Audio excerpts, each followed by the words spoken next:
ग्रामपंचायत अधिकारी युनियनची आमदार हिकमतदादा उढाण यांच्यासोबत संयुक्त बैठक. ग्रामसभा, ग्रामपंचायत प्रशासनासह घरकुल लाभार्थ्यांच्या प्रश्नांवर सविस्तर चर्चा.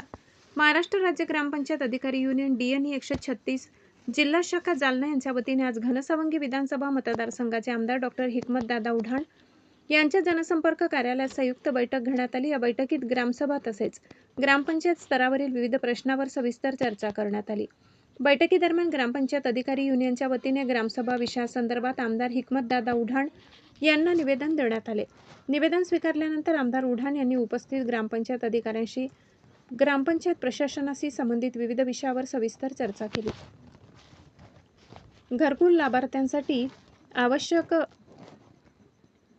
महत्त्वाचे आवाहन. प्रधानमंत्री आवास योजना ग्रामीण टप्पा 2 अंतर्गत सर्वेक्षण झाले, मात्र अद्याप यादीमध्ये नाव आलेले नाही. अशा पात्र लाभार्थ्यांनी आवश्यक कागदपत्रे आपल्या गावातील ग्रामपंचायत कार्यालयात किंवा ग्रामविकास अधिकाऱ्यांकडे तातडीने जमा करावी, असे आवाहन हिकमतदादा उढाण यांनी केले. आवश्यक कागदपत्र: आधार कार्डाची प्रत, रेशन कार्डची प्रत, जॉब कार्डची प्रत, लागू असल्यास आवास 2024 सर्वेक्षणाचा पुरावा, सर्वे ID उपलब्ध असल्यास घराचा फोटो.